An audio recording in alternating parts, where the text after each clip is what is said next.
Bom, pessoal, como a gente estava falando no outro vídeo, falando do Clovis, né? Então, o Clovis foi um importante rei dentro da história do Reino Franco. Esse rei que marca, né, o início propriamente do reino e também dessa aliança com o clero, com a Igreja Católica. Clovis viveu ali por volta dos anos, final dos anos 500, início dos anos 600 depois de Cristo, tá? Só que os seus sucessores, ou seja, os reis que vieram depois de Clovis, os seus descendentes, foram reis que ficaram conhecidos não por serem grandes reis, mas por serem reis assim, meia boca, vamos dizer assim, reis meio frouxos. E eles receberam o chamado nome de reis indolentes. O que é o indolente? Vagabundo. É um rei que não se preocupa com as funções régias, que não estava muito preocupado em administrar o reino. E esses reis, eles atribuíram para um nobre chamado majordominus, que é uma espécie de, traduzindo seria prefeito do palácio, né? Uma espécie de mordomo, mas não é um mordomo, é um braço direito do rei. A função de administrar o reino. Então, gradativamente, o que vai acontecer? Esse majordominus ele vai acumulando cada vez mais poder, mais autoridade. Chegou no século VIII, né? Um momento decisivo da história do Ocidente, a Batalha de Poitiers. Essa batalha, ou Poitiers, né? Tanto faz, as pronúncias aí. Essa batalha ela aconteceu o seguinte: no século VIII, nos anos 700, os muçulmanos, os árabes, cruzaram aqui o Estreito de Gibraltar e atacaram a Península Ibérica, subjugando o reino visigodo e o reino suevo. Só ficou 4 pequenos principados aqui no norte da Península Ibérica: Granada, Leão, Navarra e Castela. Inclusive, esses 4 principados vão dar origem à Espanha e Portugal. E os árabes, eles continuaram a sua marcha, né, de anexação territorial em direção ao coração da Europa. Os francos, que eram cristãos, né, que eram católicos, ficaram com a missão de barrar, né, de impedir que os árabes adentrassem mais profundamente na Europa. E a Batalha de Poitiers foi esse momento onde os exércitos francos derrotaram, né, os muçulmanos, impedindo essa presença, né, muçulmana em massa na Europa. Então, ou seja, se os francos não tivessem vencido essa batalha, hoje não estaríamos falando português, estaríamos falando árabe, né, e professando o Islã, provavelmente, tá? Bom, só que nessa batalha importante não foi o rei que conduziu o exército, foi o majordominus, um camarada chamado Carlos Martel. Eu já falei, prestem atenção, são muitos nomes, muitas datas, muitos locais, não parece o Senhor dos Anéis, né? Fulano da terra, né, da cidade da onde, montou no cavalo alado. Pois é, brother, é bem complexo. Se você não prestar atenção, você vai se perder, você vai boiar. O Carlos Martel, ele era, então, majordominus nesse período, e ele venceu a Batalha de Poitiers. Quando isso aconteceu, o Papa falou: bom, esse cara é doido, esse cara é bom, hein? O Papa, o chefe da igreja. Nós precisamos de um cara desse no reino, e não um rei Zé Ruela qualquer. Então, o que aconteceu? O Carlos Martel, né, recebeu do Papa o direito de transformar o seu filho. O filho dele se chamava Pepino, isso mesmo, o nome do sujeito é Pepino, como aquela hortaliça, né, que faz salada, Pepino. Por que ele disse esse nome? Não sei, brother. Por que eu chamo Gabriel? Não sei, né? E ele tinha a alcunha de O Breve, Pepino o Breve, porque ele era baixinho, né? O Pepino, então, foi coroado como o novo rei dos francos, colocando fim na dinastia merovingia e começando uma nova dinastia, que é a dinastia carolíngia. Captou? Então vamos lá. Clovis fundou o Reino Franco, fundou a dinastia merovingia, iniciou a aliança dos francos com a igreja. Depois, a dinastia merovingia, os descendentes de Clovis, foram substituídos por Pepino o Breve, filho de Carlos Martel, que venceu a Batalha de Poitiers. Pepino fundou a dinastia carolíngia. Carolíngia em homenagem a Carlos Martel. Beleza? O Pepino foi um rei importante porque ele ampliou a aliança dos francos com a igreja, com uma série de doações de terras, né, conhecida como Patrimônio de São Pedro. Esse território na península, na parte central da Península Itálica, mais adiante vai dar origem ao Vaticano de hoje. Você vê como é que o bagulho é doido, né, mano? Tá certo? Beleza? Mas, dentro da história dos francos, o cara, das galáxias, entenderam? Aquele com não sei o que fodão, é o tal do Carlos Magno. Carlos Magno, filho de Pepino, neto de Carlos Martel. Esse cara vai ser o maior rei da história dos francos. Ele primeiramente começa um processo de expansão territorial intenso dentro da Europa. Dá uma ligada na dimensão do reino, do império que ele conquista nesse período aí, na segunda metade dos anos 700 e início dos anos 800 depois de Cristo. É um gigantesco império, tá? Além de ser responsável por essa ampliação territorial, o Carlos Magno, ele vai fazer uma reforma administrativa também muito importante.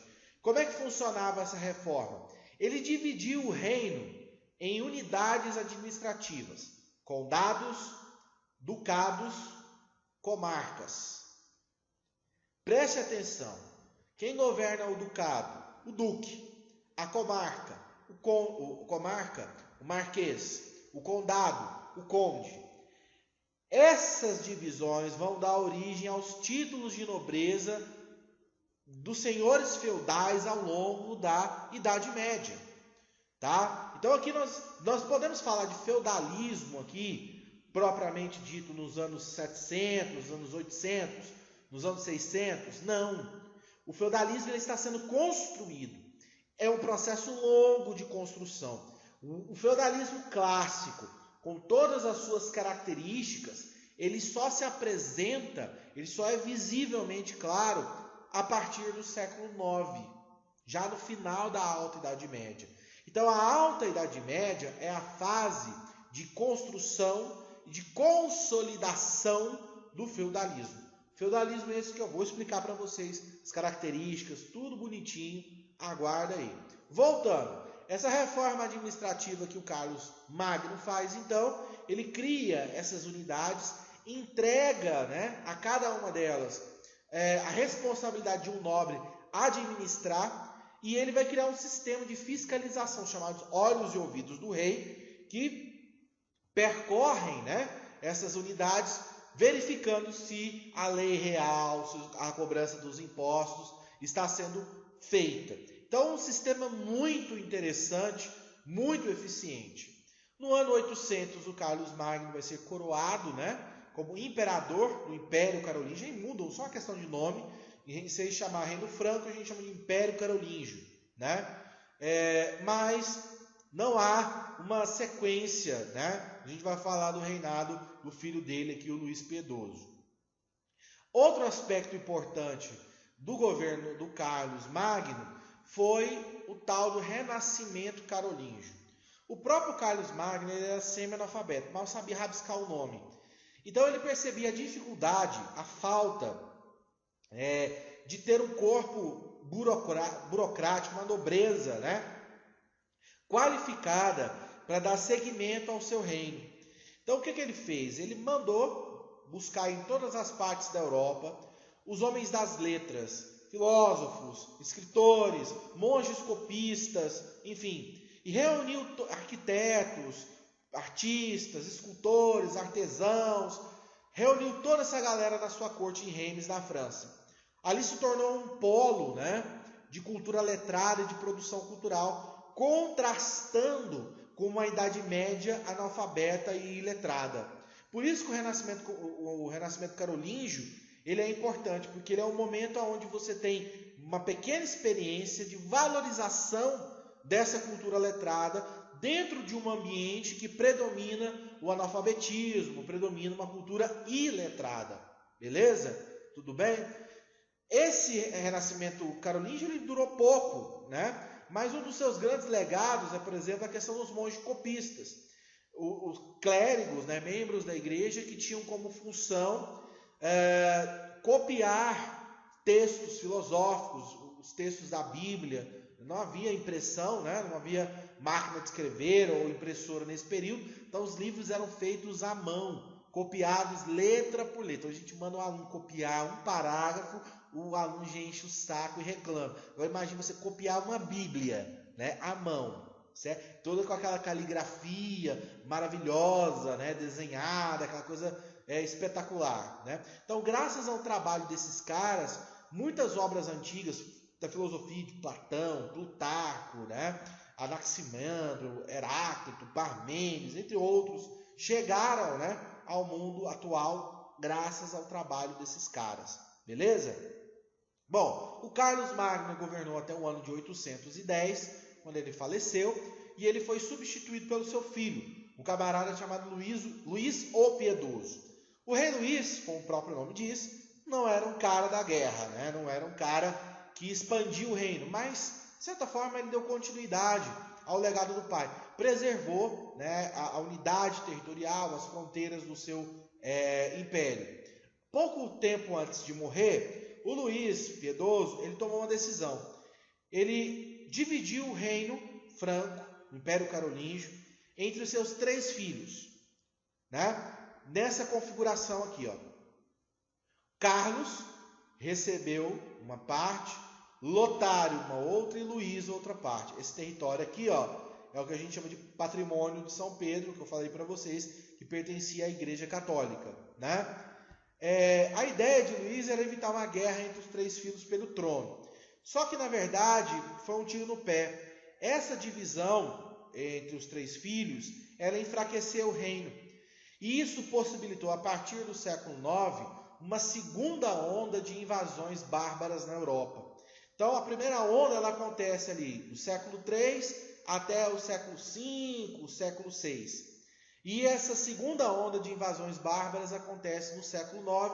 E aí você vai ter, por exemplo, os mongóis, né, os húngaros, os vikings, os tão famosos vikings, atacando, né, esses reinos e, no caso aqui, enfraquecendo a unidade do reino franco. E aí começa aquele processo novamente, ruralização da população, né, quase desaparecimento da cultura letrada, do comércio, do uso de moedas.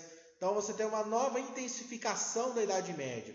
E aí, dentro desse bojo da segunda onda de invasão, a figura do nobre, do senhor feudal, ela vai ganhar força. Porque esse nobre que controla aquela pequena parte de terra, o condado, o ducado, a comarca, ele vai proteger a população em seu castelo. O castelo é isso, ele é uma fortaleza, né? As pessoas correm para dentro do castelo para não serem atacadas pelos vikings e por esses outros povos que estavam invadindo ali aquele território naquele momento. Só que em contrapartida, olha, eu vou te proteger, mas você vai trabalhar para mim. Então a servidão ela começa a se tornar cada vez mais comum dentro da Idade Média. Então o feudalismo ele vai se engrenando, ele vai se consolidando nesse contexto da segunda onda de invasões bárbaras. No próximo vídeo eu vou explicar para vocês as características do feudalismo, como é que ele funciona, tá? Fiquem com Deus, até a próxima.